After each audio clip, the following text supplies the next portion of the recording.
promised my daughter that I'll be the best.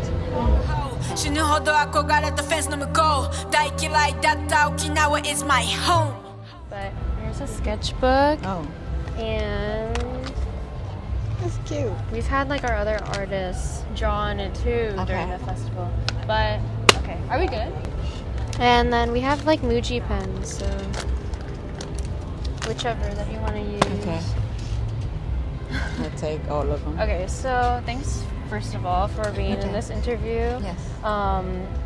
I read online and saw in some of your video interviews that you actually used to be a tattoo design apprentice. So I thought it'd be cool if you illustrated something, maybe like, I guess, an abstract piece about what you hope for in the future, and then you could just draw it as we do the interview. But you also don't have to make it that deep, so whatever you want to draw. Okay, whatever I want to draw. Yeah.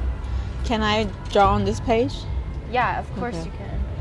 Actually, kind of a random question, but was there anything specific that you draw a lot in the tattoo shop? Like flowers and like symbols, like very abstract symbols, or whatever they tell me to draw, like letters and like a hand, or like arms, image of the arms breaking, like handcuffs.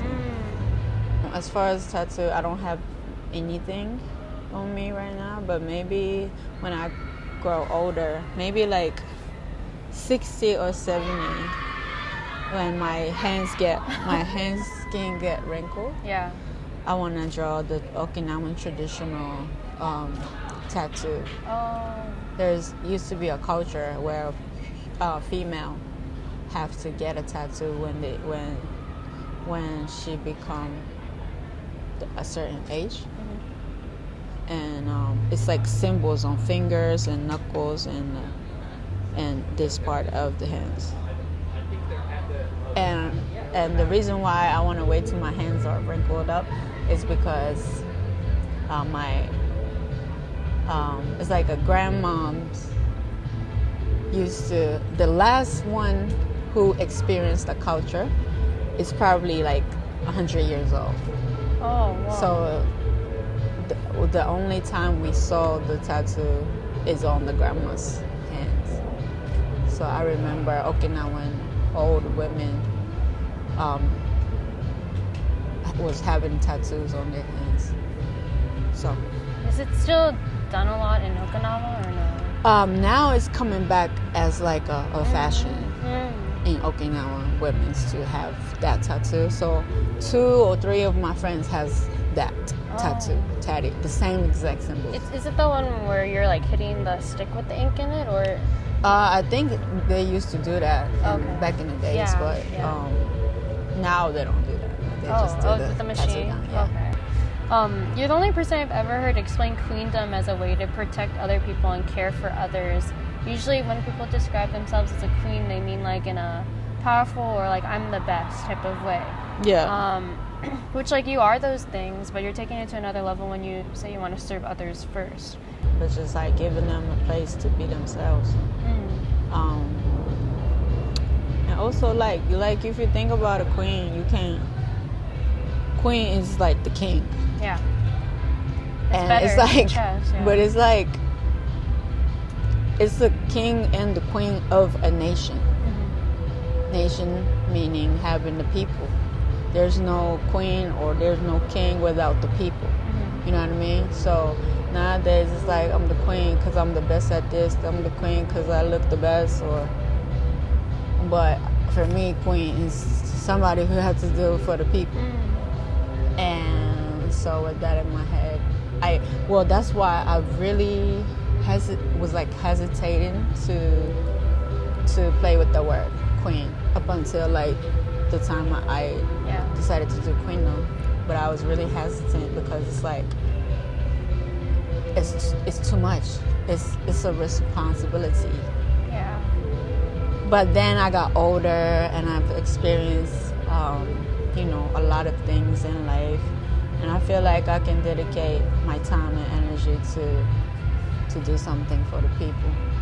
And I think I've done it because I like work a lot with Okinawan artists to bring them together and bring them kind of like a platform to shine. Or we do it for each other. And I created the same kind of like same process for women, like female rappers in Japan. Yeah. So we are like inspiring each other. Everybody inspiring each other to kind of raise the platform. So I think I'm doing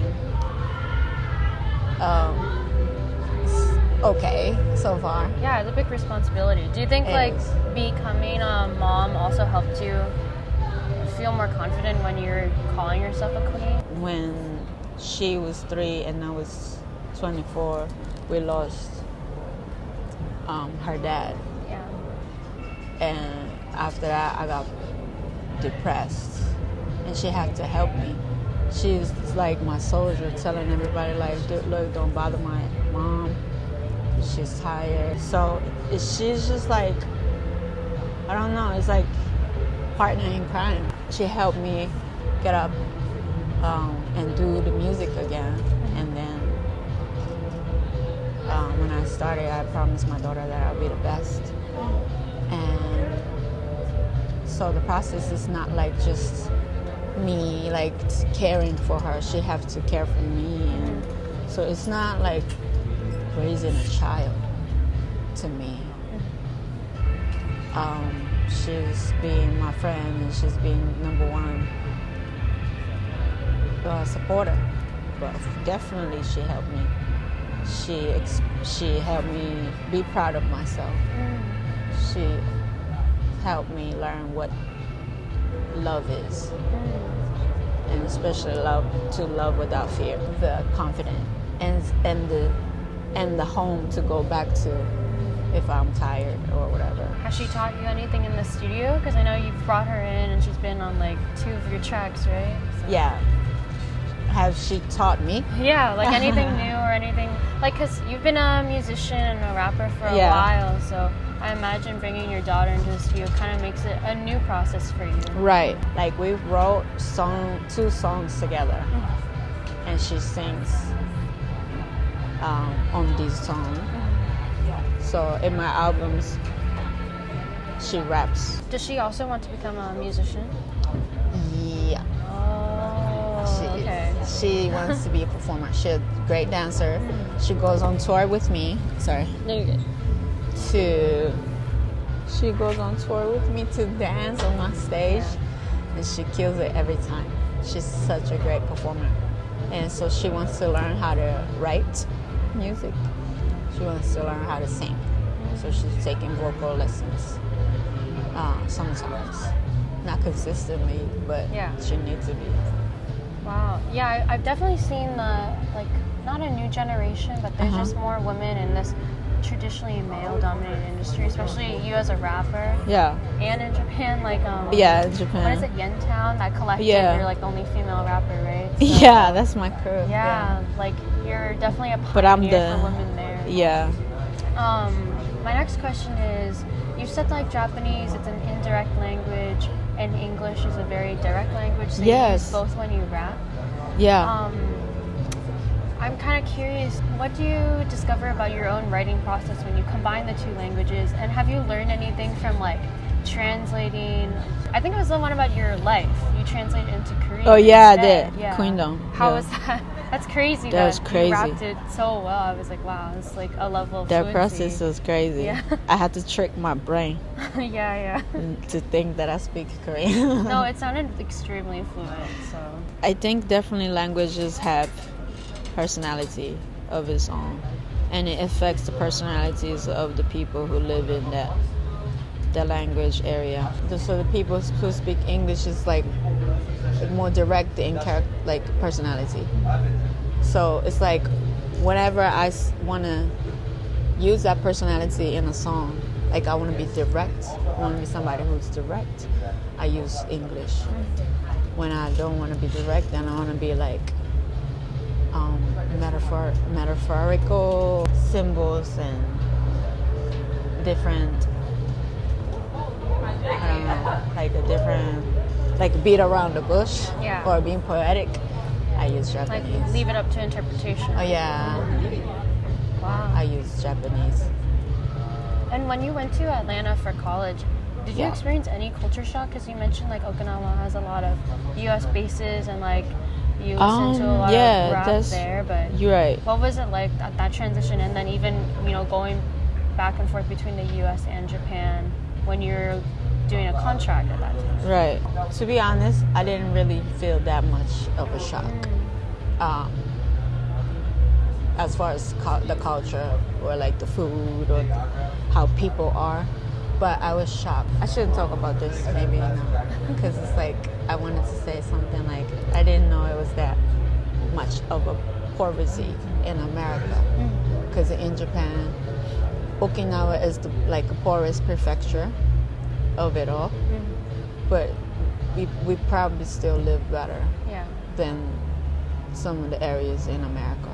So it's like the difference between the richest and the poorest is huge. Yeah, and stark here. Yeah. Right. Because we don't have the infrastructure to support impoverished communities here in the U.S. Yeah, but it was a great learning experience because we had to survive through it. But at the same time, I feel like learning and having that experience, want to go back to Okinawa and look at how it is economically, because we are the Okinawa is the prefecture with the lowest income and lowest education level and the highest poverty level, especially in children. And I kind of see what I could do to help with that situation too. So it was a lot. It was just learning. I'm doing a student exchange student program now with the Okinawan kids. Giving 100 kids the opportunity to stay at English-speaking families. There are a lot of that in Okinawa, like a lot of Americans, and so we find a homestay opportunity for the kids to kind of experience on the island.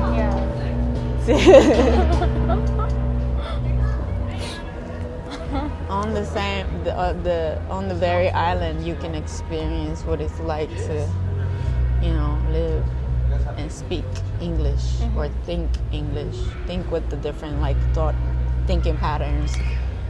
So that and 3 students to actually go to Atlanta, my first experience of America, to kind of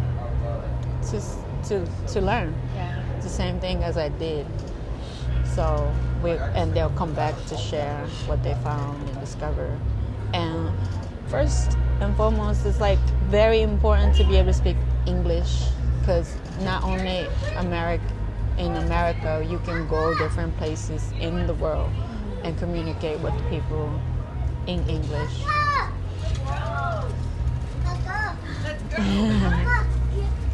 You want some candy? Oh, Dad's playing. You want to go listen? You want to go watch? Come on. It's so funny you're talking about kids and Yeah, cute. It's cute. Yeah, so, and I want to expand that in the future to be able to kind of bring the American kids back to Japan. How long has this program been going on for? I just launched. Launched. Okay. Oh my gosh! Yeah. Wow, that's really exciting. Wow. Wait, when is this starting? You said you just launched, but wow. I forgot what month. It was July or August, but we're doing orientation next month and early June. And are you early working July. on another project right now in the studio, or As far as what? Any Anything? album, any? Oh yeah, EP? album. Oh, so you're doing this at the same time as launching this Yeah, I'm program doing too. the same. Wow. I'm doing the album for Japan, album for the States, and the exchange student program. And I also own my own brand of sake. Yeah, I alcohol. saw that. It's the venom of a snake infused into it, right? It's distilled. Well, it's a venomous snake, but we took the poison gland out of it. Yeah. It's like an Okinawan tradition Oh. because it's a poisonous snake that used to hurt our families or other animals that we keep. So we had to kill them. But as Okinawan people, they're very like making something out of nothing type of people.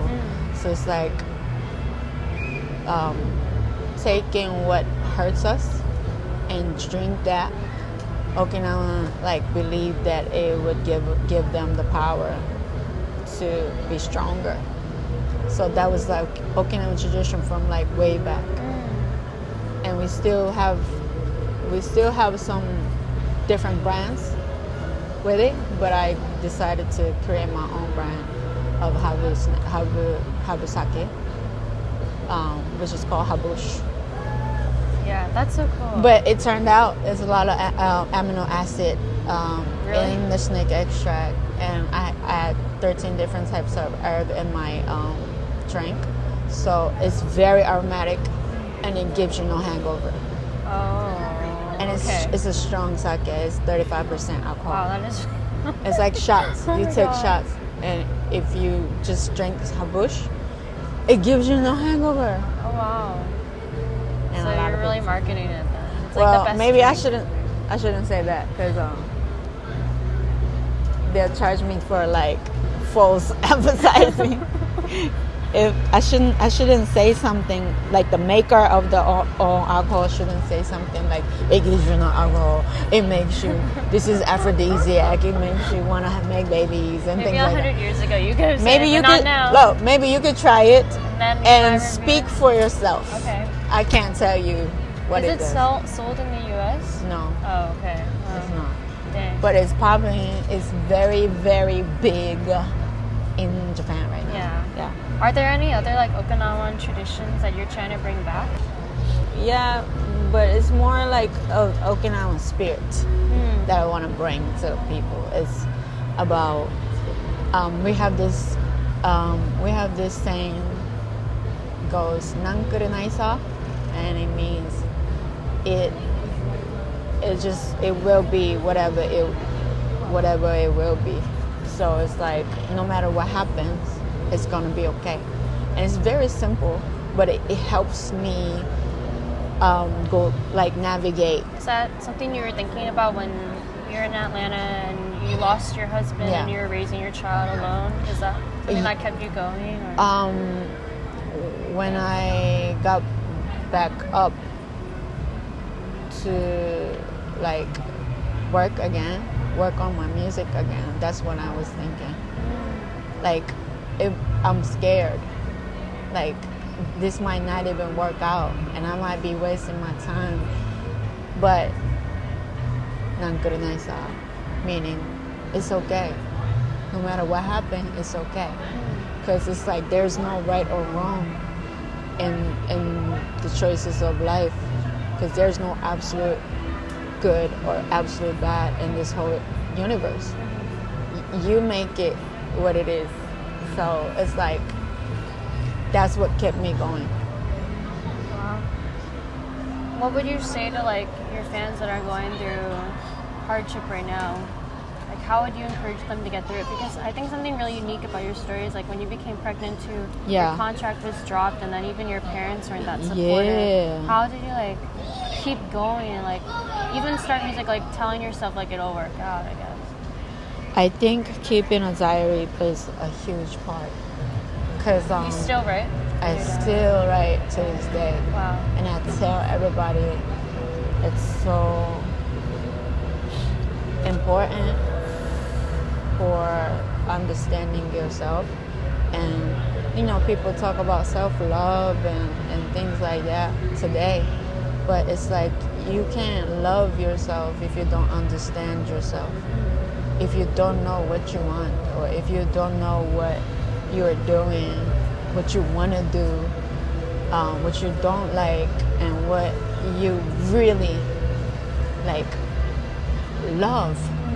If you don't know that, you can't love yourself. Yeah. You know, and in order for you to know that, you have to kind of like look at yourself from like a like a bird's eyes.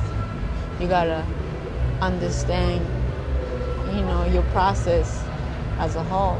So writing it down and looking at it, it gives you that perspective, and then you understand. Oh, I really love this. Like, I really love like music. Do you find it difficult to write songs nowadays though compared to before? Because I feel like your career has taken off, and so the songs that you might have written like 5 years ago or written in your diary, all the struggles you were going through, your life is different now. So where do you tap into to like get the inspiration for your songs and your rap? The story of my life right now, how I live right now. So the methods never change. Yeah, it's just the story is just completely different. Right. And in no matter what phases of life, if you're really tapped in, you'll find the lessons in it. You'll find the struggle, and you'll find a way to overcome it. And it's like, that's what we want to know. Like, we want to know about ourselves. Yeah. And I talk about it in my song, and that's what people are gravitating towards it. Because this is my last question. Okay. So, to your fans, like, they're waiting for that English album and the Japanese album. Okay. What would you say to them? Like, what should they expect, or what should they be excited for?